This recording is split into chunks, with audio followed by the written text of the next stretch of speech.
ನಮಸ್ತೆ. 7/1/2026 ಬುಧವಾರ, ಕೃಷ್ಣ ಪಕ್ಷ ಅಂದರೆ ಕರಗುವ ಚಂದ್ರ. ಇವತ್ತು ಚತುರ್ಥಿ ಅನ್ನುವ 4ನೇ ತಿಥಿ ನಡೀತಾ ಇದೆ. ಆದರೆ ಸ್ವಲ್ಪ 6:52:40 ಆ ನಂತರ ಪಂಚಮಿ ಸ್ಟಾರ್ಟ್ ಆಗುತ್ತದೆ. ಹಂಗಾಗಿ ಪಂಚಮಿ ಅನ್ನೋದು ಶುಭ ತಿಥಿ, ಆದರೂ ಕರಗುವ ಚಂದ್ರ. ನಕ್ಷತ್ರ ಇವತ್ತು ಮಕಾ ನಕ್ಷತ್ರ. 11:56:16 ಇದೆ. ಮಧ್ಯಾಹ್ನ ಅಷ್ಟರಲ್ಲಿ ಇನ್ನೊಂದು 3 ನಿಮಿಷವಿದೆ. ಅಷ್ಟರಲ್ಲಿ ಮಕಾ ನಕ್ಷತ್ರ ಮುಗಿತದೆ. ಆನಂತರ ಪುಬ್ಬ ನಕ್ಷತ್ರ ಸ್ಟಾರ್ಟ್ ಆಗುತ್ತದೆ. ಇವತ್ತು ಬುಧವಾರ ಮಕಾ ನಕ್ಷತ್ರ ಇರುವವರೆಗೂ ಅಂದರೆ 11:57 ಕಾರ್ಯನಾಶವಿದೆ. ಆನಂತರ ಬರುವ ನಕ್ಷತ್ರ ಅಮೃತವು ಸ್ಥಿರವು ಅಂದರೆ ಕಾರ್ಯಲಾಭವಿದೆ. ಆದ್ದರಿಂದ ಇವತ್ತು 11:56 ಮೇಲೆ ಅಂದರೆ ಹೆಚ್ಚು ಕಮ್ಮಿ ಮಧ್ಯಾಹ್ನ 12 ಗಂಟೆ ಮೇಲೇ ಶುಭವಿದೆ. ಅಲ್ಲಿಯವರೆಗೂ ಅದು ಅಶುಭವಾಗಿದೆ. ಆದ್ದರಿಂದ ಇದರ ವಿಷಯದಲ್ಲಿ ಹೆಚ್ಚಾಗಿ ಗಮನ ಕೊಟ್ಕೊಳ್ಳಿ. ಏನೇ ಮಾಡೋದಾದರೂ 12 ಗಂಟೆ ಮಧ್ಯಾಹ್ನದ ಮೇಲೆ ನಾವು ಕೊಡುವ ಶುಭ ಸಮಯದಲ್ಲಿ ಮಾಡಬೇಕು ಅಂತ. ನಾವು ಕೊಡುವ ಶುಭ ಸಮಯ ಅಂತ ಡೈಲಿ ರೆಗ್ಯುಲರಾಗಿ ನೋಡುವವ್ರಿಗೆ ಅದು ಗೊತ್ತಿರುತ್ತದೆ.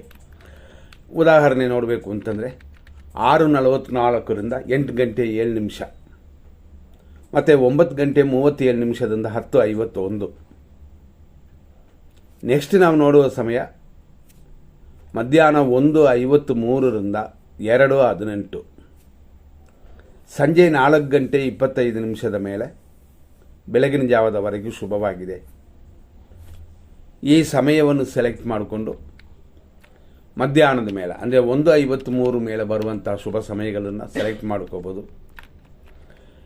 ಇಷ್ಟೆಲ್ಲ ನೋಡಿದ್ರು ನಕ್ಷತ್ರ ಪಾದಗಳನ್ನ ನೋಡ್ಬಿಡೋಣ. ಇವತ್ತಿನ ನಕ್ಷತ್ರ ಪ್ರಕಾರ 6:44 11:56 ಮಕಾ ನಕ್ಷತ್ರ 4ನೇ ಪಾದ ಸಿಂಹರಾಶಿ. ಇಷ್ಟಕ್ಕೆ ಮಕಾ ನಕ್ಷತ್ರವೇ ಮುಗಿತದೆ. ಅಲ್ಲಿಂದ ಪುಬ್ಬ ನಕ್ಷತ್ರ ಸ್ಟಾರ್ಟ್ ಆಗಿ ಸಂಜೆ 5:58 1ನೇ ಪಾದ. ಆನಂತರ 5:58 ಮೇಲೆ ರಾತ್ರಿ 12:04 ಪುಬ್ಬ ನಕ್ಷತ್ರ 2ನೇ ಪಾದವಿದೆ.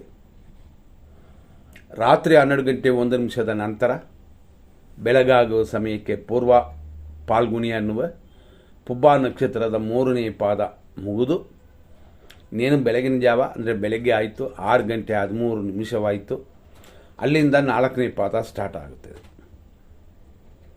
ಇವತ್ತಿನ ಮಟ್ಟ ಮಧ್ಯಾಹ್ನ 12:26. ಇದರಲ್ಲಿ ನಿಮಗೆ ಎಂದಿನಂತೆ ಗೊತ್ತು, ಬ್ರಹ್ಮ ಮುಹೂರ್ತಗಳು, ಪ್ರಾತಃ ಸಂಧ್ಯಾಕಾಲ, ವಿಜಯ ಮುಹೂರ್ತ, ಗೋಧೂಳಿ ಮುಹೂರ್ತ, ಸಾಯನ ಸಂಧ್ಯಾಕಾಲ, ಅಮೃತ ಗಳಿಗೆ, ಇಷ್ಟೆಲ್ಲ ಎಷ್ಟೋ ವಿಷಯಗಳಿದೆ. ಆದರೂ ಅದರಲ್ಲಿ ಬಂದಿರುವಂಥ ಅಪಶಕುನ ಅಂದರೆ ಕೆಟ್ಟ ಟೈಮ್ಗಳು ಇದನ್ನೆಲ್ಲ ವಿಂಗಡಿಸಿ ನೋಡಿ ತೆಗೆದುಹಾಕಿನೇ ನಿಮಗೆ ಒಳ್ಳೆಯ ಟೈಮ್ ಕೆಟ್ಟ ಟೈಮು ಅಂತ ಕೊಟ್ಟಿರ್ತೀವಿ. ಹಂಗಾಗಿ ಇದನ್ನು ನೀವು ಫಾಲೋ ಮಾಡಿದ್ರೆ ಸಾಕು. ಉದಾಹರಣೆ ನೋಡೋಣ. ಈಗ 6:44 6:52 ಕೆಟ್ಟ ಟೈಮ್ ಚೌರ ಪಂಚಕನೇ. ಆದರೆ 100% ಕೆಟ್ಟೋದಲ್ಲ. ಇದಕ್ಕೆ ಪರಿಹಾರವಿದೆ. ರೋಗ ಪಂಚಕ ಅಂದರೆ ಬೆಳಿಗ್ಗೆ 7:17 9:11 ಎಮರ್ಜೆನ್ಸಿ ಎಲ್ಲೋ ಹೋಗಬೇಕು, ಯಾರನ್ನೋ ಬರೋ ಕೇಳಿದ್ದೀವಿ, ಏನೋ ಒಂದು ಕಾರ್ಯ ಅಂತಂದರೆ ರೋಗ ಪಂಚಕ ನಾವು ರೆಡ್ ಮಾರ್ಕಲ್ಲಿ ಕೊಟ್ಟಿರ್ತೀವಿ ಕೆಟ್ಟೋದು ಅಂತ. ಆದರೂ ಇದಕ್ಕೆ ಪರಿಹಾರವಿದೆ. ಧಾನ್ಯ ದಾನ ಕೊಡಬೇಕು ಅಂತ ಇದು ಋಷಿಗಳು ಕಾಲದಿಂದಲೇ ಬರೆದಿಟ್ಟಿದ್ದಾರೆ. ಹಂಗಾಗಿ ಯಾರಿಗಾರು ಧಾನ್ಯ ಅಥವಾ ದೇವರಕ್ಕೆ ಧಾನ್ಯ ದಾನ ಕೊಟ್ಟು ಆಮೇಲೆ ಕಾರ್ಯಗಳನ್ನ ಮಾಡ್ಬೋದು ಕೆಟ್ಟ ಟೈಮಲ್ಲೂ ಕೂಡ. ಆದರೆ ಯಮಕಂಡ ಕಾಲದಲ್ಲಿ ಅಂದರೆ ಕೆಟ್ಟ ಟೈಮಲ್ಲಿ ಯಾವುದನ್ನು ಪ್ರಾರಂಭ ಮಾಡಬಾರ್ದು. ಅದರ ಸಮಯ 8:09 9:35 10:53 11:56 ಮೃತ್ಯು ಇದೆ. ನಾವು ಹೇಳಿದ್ದೀವಿ ಹೆಚ್ಚು ಕಮ್ಮಿ 12 ಗಂಟೆ ಟೈಮ್ಗೆ. ಅದು ಆದ ನಂತರ ನೀವು ಏನಾರು ಮಾಡಿ. ಇವತ್ತಿನ ಸಮಯ ಅಷ್ಟಾಗಿದೆ. ಆದ್ದರಿಂದ 11:56 ಶುಭವಲ್ಲ. ಆದರೂ 12:03 ಮೇಲೆ 12:49 ದುರ್ಮುಹೂರ್ತವಿದೆ. ಇದು ಅಶುಭವೇ, 100% ಕೆಟ್ಟೋದು ಅಂತ. ಇದಕ್ಕೆ ಪರಿಹಾರವೇ ಇಲ್ಲ. ಅದೇ ಸಮಯದಲ್ಲಿ ದುರ್ಮುಹೂರ್ತ ಇನ್ನೂ ಮುಗಿದೇ ಇಲ್ಲ, 12:49 ಇದೆ. ಅಷ್ಟರಲ್ಲೇ ರಾಹುಕಾಲವು ಸ್ಟಾರ್ಟ್ ಆಗುತ್ತದೆ. ಅಂದರೆ 12:26 ಆದ್ದರಿಂದ ಈ ಸಮಯ ಡಬಲ್ ಕೆಟ್ಟೋದಾಗುತ್ತದೆ. ಮಧ್ಯಾಹ್ನ 1:51ವರೆಗೂ ರಾಹುಕಾಲ. ಅದೇ ಥರ ಮಧ್ಯಾಹ್ನ 2:20 ಮೇಲೆ 4:23 ಮೃತ್ಯು ಇದೆ. ಇದೂ ಅಶುಭವೇ. ಇದರಲ್ಲೂ ಯಾವ ಕಾರ್ಯಗಳು ಪ್ರಾರಂಭ ಮಾಡಬಾರದು.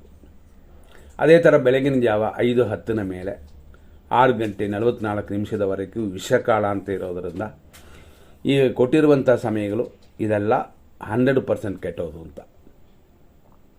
ರಿಸ್ಕ್ ತಗೋಬೇಡ, ಖಂಡಿತ ಮಾಡಲೇಬೇಕು ಈ ಸಮಯದಲ್ಲಿ ಅಂತಂದರೆ ಮನೆ ದೇವರನ್ನ ಪ್ರಾರ್ಥನೆ ಮಾಡ್ಕೊಳ್ಳಿ, ಹಿರಿಯರ ಆಶೀರ್ವಾದ ತಗೊಳ್ಳಿ. ಇಷ್ಟು ನೋಡಿಕೊಂಡು ನೀವು ನಿಮ್ಮ ಕೆಲಸಗಳನ್ನು ಮಾಡ್ಬೋದು. ಮುಂದಿನ ಸಂಚಿಕೆಯಲ್ಲಿ ನೋಡೋಣ. ಧನ್ಯವಾದಗಳು.